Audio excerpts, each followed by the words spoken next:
ఇవాల్టి నుంచి Hyderabad Nampally exhibition ground లో చేప ప్రసాదం పంపిణీ ప్రారంభమవుతుంది. బత్తిని కుటుంబం ఆస్తమా బాధితులకు చేప ప్రసాదం పంపిణీ చేయనుంది. ఉదయం 9 గంటల నుంచి రేపు రాత్రి వరకు ఈ కార్యక్రమం కొనసాగుతుంది. వివిధ ప్రాంతాల నుంచి వచ్చే వారి కోసం అధికారులు నాంపల్లికి ప్రత్యేక బస్సులు నడుపుతున్నారు. ఇప్పటికే పలు రాష్ట్రాల నుంచి వేల మంది నగరానికి చేరుకున్నారు.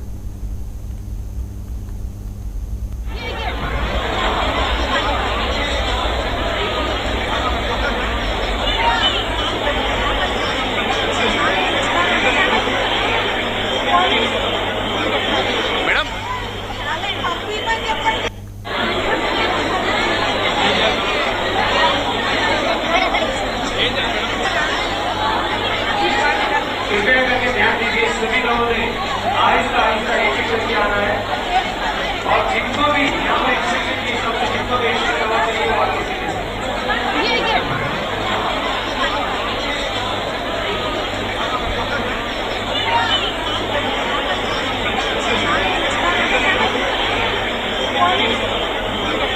मैडम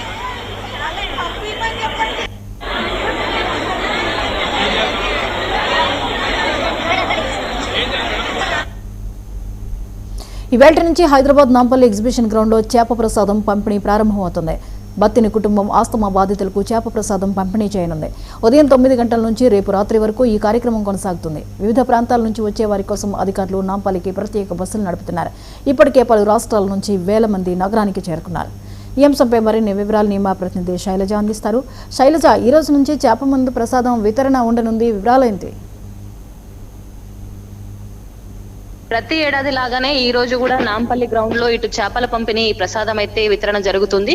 ఏదైతే బత్తిని కుటుంబం చాలా కాలం నుంచి కూడా ఇటు చేప పంపిణీ ప్రసాదం అయితే పంచుతున్న పరిస్థితి మనం చూస్తున్నాము. మరి దానికి సంబంధించి కూడా ఇటు నాంపల్లి గ్రౌండ్ లో చాలా వరకు ఏర్పాట్లు జరుగుతున్న పరిస్థితి. అదేవిధంగా దీనిపై కూడా మంత్రులు కూడా సమీక్ష నిర్వహిస్తున్నారు. అదేవిధంగా జిహెచ్ఎంసీ అధికారులు కావచ్చు, పోలీస్ శాఖ కావచ్చు, వివిధ విభాగాలకు సంబంధించిన అధికారులు కూడా దీనిపై సమీక్ష నిర్వహిస్తున్న పరిస్థితి. అదేవిధంగా ఏర్పాట్లు ఏ విధంగా జరుగుతున్నాయని అక్కడికి వెళ్లి కూడా పూర్తి వివరాలు తెలుసుకుంటున్న పరిస్థితి మనం చూస్తున్నాము.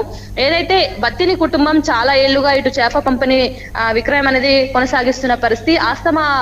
ఆస్తమా పేషెంట్లకైతే ఈ చేప పంపిణీ ప్రసాదం అనేది చాలా బాగా యూస్ఫుల్ గా ఉంటుందని చెప్పేసి కూడా ఈ చేప పంపిణీ ప్రసాదం ఎవ్రీ ఇయర్ కొనసాగుతూనే ఉంటుంది. అయితే మృగశిర కార్తె సందర్భంగా కూడా ఈ చేప పంపిణీ కార్యక్రమం అయితే ఇటు బత్తిని కుటుంబం నిర్వహిస్తుంది. అయితే ప్రతి ఏడాది ఎప్పటిలాగానే మృగశిర కార్తె ఉదయం పూట వస్తుంది. కాకపోతే ఈ రోజు మాత్రం సాయంత్రం పూట వస్తుంది. కాబట్టి ఈ రోజు సాయంత్రం 9 గంటల నుంచి రాత్రి 9 గంటల నుంచి జూన్ 9వ తారీఖు రోజు రాత్రి 9 గంటల వరకు కూడా ఈ చేప పంపిణీ ప్రసాద కార్యక్రమం అనేది కొనసాగుతూ ఉంది.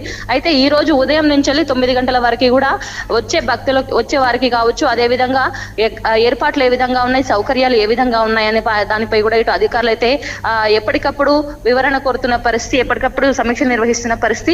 అదే విధంగా ఇటు మత్స్యశాఖ కూడా దీనికి సంబంధించి మత్స్యశాఖ మంత్రి వాకిటి శ్రీహరి కూడా ఎప్పటికప్పుడు అధికారులకు సంబంధించి ఏర్పాట్లు కూడా తెలియజేసుకుంటున్న పరిస్థితి. దాదాపు 1.4 లక్షల కొరమేను చేప పిల్లలను అయితే ఈ చేప ప్రసాదాలకు సంబంధించి ఇక్కడ మత్స్యశాఖ అయితే ఏర్పాట్లు చేయడం జరిగింది. 1.4 లక్షల చేపలను అయితే ఈ మత్స్యశాఖ అందుబాటులో ఉంచడం జరిగింది. వచ్చే వారికి అయితే ఎలాంటి ఇబ్బందులు కలగకుండా, అదే విధంగా ఏర్పాట్లకు సంబంధించి కావచ్చు, వివిధ దూరాల నుంచి ఈ చేప పంపిణీ కోసం ఇక్కడ పక్క రాష్ట్రాల నుంచి కూడా చాలా వరకు జనాలు తరలి వస్తుంటారు.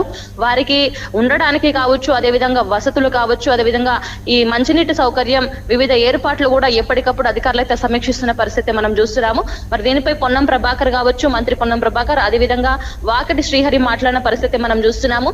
ఎప్పటిలాగానే ఈ చేప పంపిణీ విక్రయం అనేది సాఫీగా జరిగిపోవాలి. అదే విధంగా అధికారులు ఎవ్వరు కూడా నిరుత్సాహపడకుండా ప్రతి ఒక్కరూ చేప పంపిణీ కార్యక్రమం కొనసాగే వరకు కూడా ఖచ్చితంగా అందరూ ఉత్సాహంతో పనిచేయాలని చెప్పేసి ఇటు రవాణా శాఖ మంత్రి పొన్నం ప్రభాకర్ అయితే చెప్పిన పరిస్థితి. ఏదైతే ఎప్పుడు కూడా ఉదయం పూటనే మృగశిర కార్తె వస్తుంది, కానీ ఈ రోజు మాత్రం రాత్రి 9 గంటల నుంచి జూన్ 9వ తారీఖు 9 గంటల వరకు కూడా ఈ చేప ప్రసాదం విక్రయం అనేది కొనసాగుతుంది. కాబట్టి అధికారులు ప్రతి ఒక్కరు అందుబాటులో ఉండి వచ్చిన జనాలకు ఎలాంటి అసౌకర్యాలు కలగకుండా ప్రతి ఒక్కరిని జాగ్రత్తగా చూసుకోవాలి. అదే విధంగా వివిధ శాఖలకు సంబంధించిన అధికారులు కావచ్చు, సిబ్బంది కావచ్చు అందుబాటులో ఉండాలి. ఇటు షీ టీమ్స్ కావచ్చు, అదే విధంగా ఇటు మెడికల్ క్యాంపులు కావచ్చు, ఇవన్నీ నిర్వహిస్తున్నారు. ఎప్పటిలాగానే ఈ చేపల పంపిణీ కార్యక్రమం అనేది సాఫీగా సాగిపోవాలని చెప్పేసి కూడా ఇటు రవాణా శాఖ మంత్రి పొన్నం ప్రభాకర్ అయితే చెప్పిన పరిస్థితి. అదే విధంగా ఇటు మత్స్యశాఖ మంత్రి వాకిడి శ్రీహరి చెప్పింది ఏంటంటే 1.4 లక్షల చేపలు అనేది ఈ ప్రసాదం కోసం అయితే పంపిణీ చేయడం జరిగింది. అదే విధంగా అందుబాటులో ఉంచడం అయితే జరిగింది. బత్తిని కుటుంబం చాలా ఏళ్లుగా ఈ చేపల పంపిణీ ప్రసాదం కార్యక్రమం అయితే కొనసాగిస్తుంది. యథావిధిగా ఈ సంవత్సరం కూడా ఈ చేపల పంపిణీ ప్రసాదం అనేది కొనసాగిస్తూనే ఉంటాము.